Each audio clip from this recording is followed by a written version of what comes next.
américain. Par exemple, Steve a été invité à une soirée à Harvard en compagnie d'un candidat à la présidence. La personne qui avait invité Steve est venue le retrouver environ une semaine après la publication de l'article et elle lui a dit qu'elle devait lui retirer son invitation au dîner. Le personnel du candidat à la présidence lui avait téléphoné pour dire qu'il serait inacceptable pour un candidat présidentiel d'être vu à la même soirée que lui. America and Israel have a special friendship. You have devoted yourselves to strengthening the bonds between the United States and Israel. The United States will stand with Israel now and forever. If a politician would rise with this point of view, that the United States should stop supporting Israel, what would be the effect, you think? Il perdrait la prochaine élection. Presque assurément. Il y a 435 membres dans la Chambre des représentants et 100 sénateurs en plus des 52 gouverneurs. Et il est bien possible qu'une circonscription quelque part réélise un candidat qui a déclaré que nous devrions abandonner Israël et mettre un terme à notre relation. Mais c'est peu probable.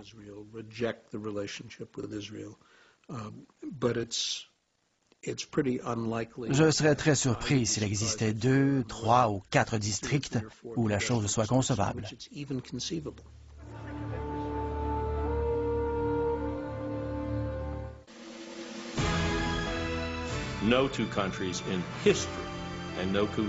Aucun pays dans l'histoire n'a jamais eu exactement les mêmes intérêts qu'un autre.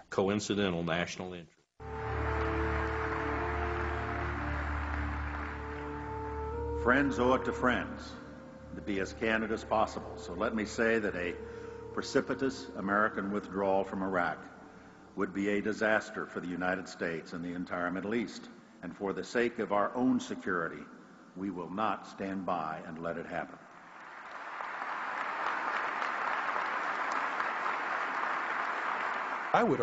Selon moi, si le gouvernement Bush n'avait pas compté autant de néoconservateurs bien placés dans l'administration, Colin Powell n'aurait jamais eu à prononcer en février 2003 un énoncé aussi honteux et qui a eu un effet aussi déterminant sur l'opinion américaine.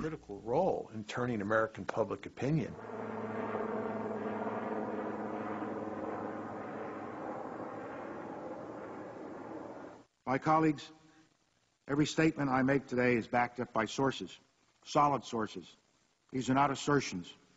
What we're giving you are facts and conclusions based on solid intelligence.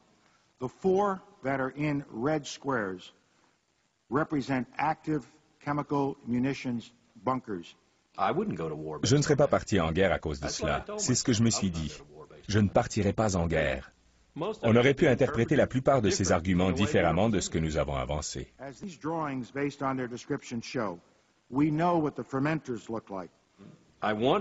me suis demandé pourquoi nous avions provoqué des réactions aussi favorables. Nous n'avions certes pas persuadé ceux qui s'y opposaient avec véhémence, mais nous avons eu un certain impact sur le peuple américain et aussi un impact sur la communauté internationale, surtout en Grande-Bretagne. Puis, j'ai compris pourquoi. En fait, c'est Colin Powell. Il jouissait de sondages aussi favorables que ceux de Mère Teresa. Le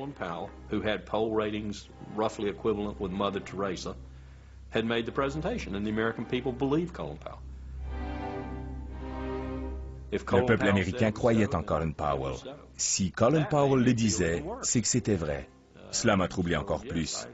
J'ai encore des difficultés à dormir la nuit quand je pense à ma participation dans cette affaire. The quantities were vast. Less than a teaspoon of dry anthrax, a little bit about this amount. La question qu'il faut se poser est, si les preuves étaient aussi minces, pourquoi Powell a-t-il tenté de persuader le monde que l'Irak possédait des armes de destruction massive et constituait une menace imminente? La réponse, c'est que le gouvernement subissait d'énormes pressions intérieures et extérieures pour en arriver à une telle conclusion. Et qui appliquait toute cette pression? ce sont les néoconservateurs, presque à eux seuls. Dick Cheney et ses sous-fifres, Richard Pearl est un de ses sous-fifres et Doug Feith en est un autre, ont élevé l'art du mensonge à un niveau supérieur. Est-ce que le pétrole était la préoccupation majeure du président Bush et du vice-président Cheney? Ou était-ce les armes de destruction massive? Le progrès de la démocratie? N'y croyez pas un seul instant. Ils n'ont jamais pensé à instaurer la démocratie quand ils ont commencé cette guerre. Ils ont métamorphosé la mission en guerre pour la démocratie tout simplement pour apaiser le peuple américain et lui fournir des raisons d'appuyer la guerre.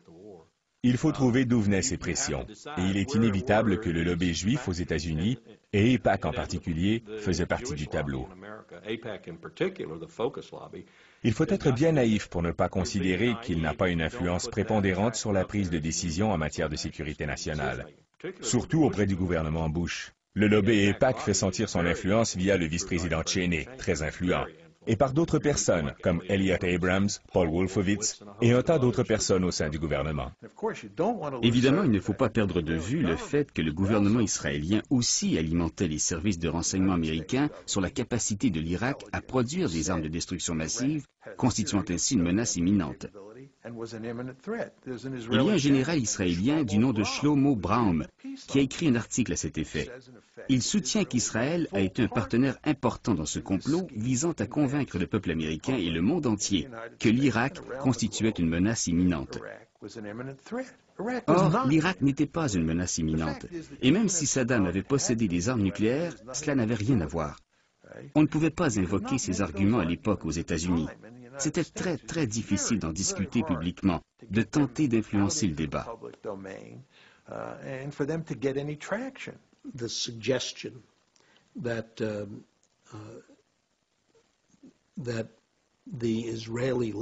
L'affirmation selon laquelle le lobby israélien est, comme il le décrit, effectivement dirigé par des Israéliens et reflète les préférences israéliennes est complètement erronée et on peut le prouver.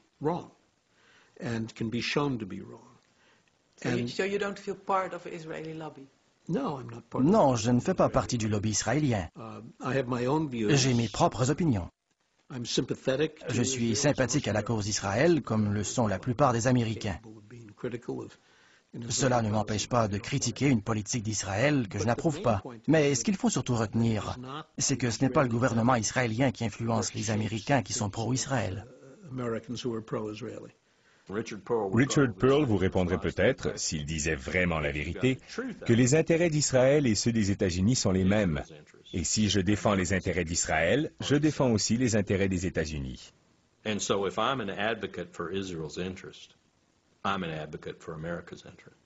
En qualité de stratège, je leur répondrais « foutaise ». Aucun pays dans l'histoire n'a jamais eu exactement les mêmes intérêts qu'un autre, sur tous les sujets, et je vous prédis que cela n'arrivera jamais non plus. C'est impossible.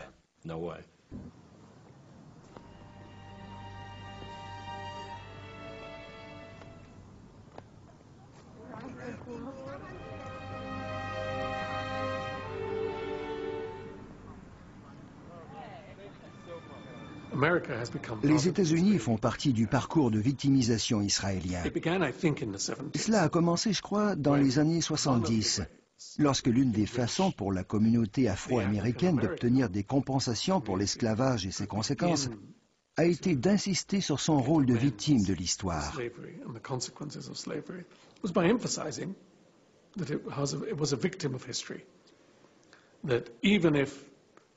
Ce n'est pas l'autre qui est responsable. C'est l'histoire. Ce sont vos grands-parents qui l'ont fait. Ce n'est pas votre responsabilité personnelle, mais il reste une dette culturelle.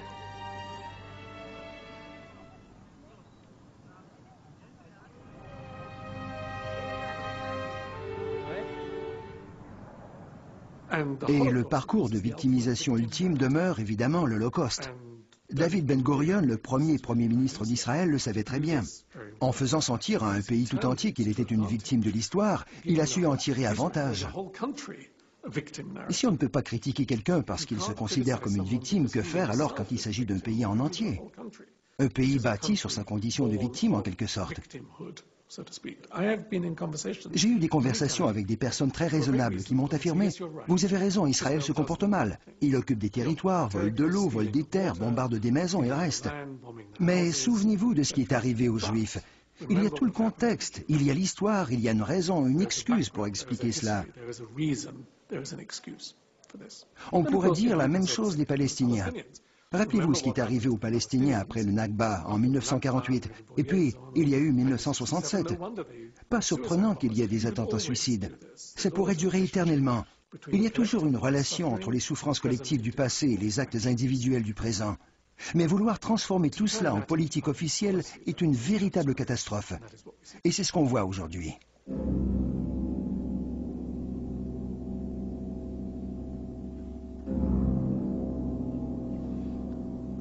Qu'arriverait-il si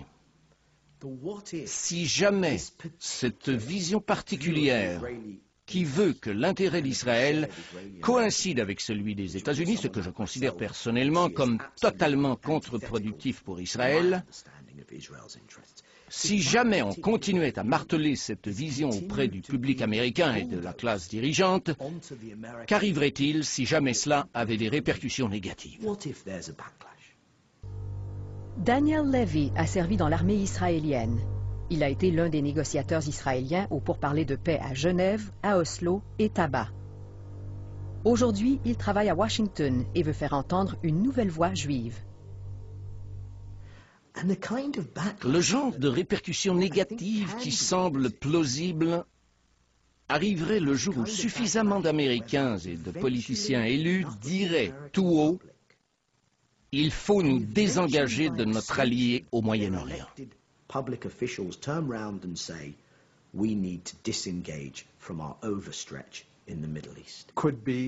Il est possible que les conséquences de ce qui se passe en Irak et en Iran fassent que le peuple soit très contrarié par notre relation avec Israël. Ce pourrait être un sursaut dans l'opinion publique. Il pourrait y avoir 2 ou 3 sénateurs convaincus qui s'avancent et tentent de faire adopter un changement de politique. Cela n'arrivera jamais. Cela n'arrivera jamais. Et même si à l'aide d'une baguette magique, vous faites disparaître le lobby israélien dont parlent Walt et Mearsheimer, tout ce que j'ai dit continuerait d'être vrai.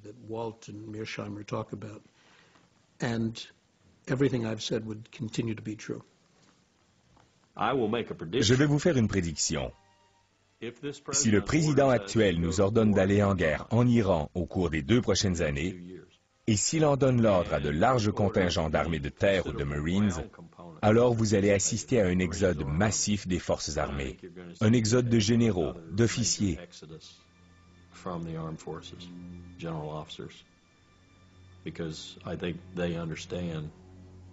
Parce que je pense qu'ils savent à quel point cette décision serait une erreur colossale et qu'elle pourrait mener à la 3e ou 4e guerre mondiale.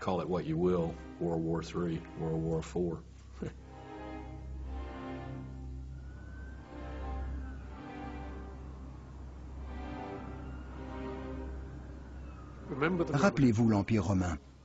Pendant très longtemps, la Judée a embêté les Romains, mais ceux-ci ne leur ont jamais fait de mal. Lorsque la Judée est vraiment devenue une nuisance, les Romains se sont retournés contre eux, ont détruit leurs temples, les ont éliminés en leur disant « Un empire a des préoccupations plus importantes que vous ».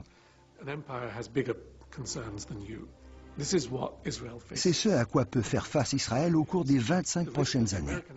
Ne plus intéresser l'Empire américain.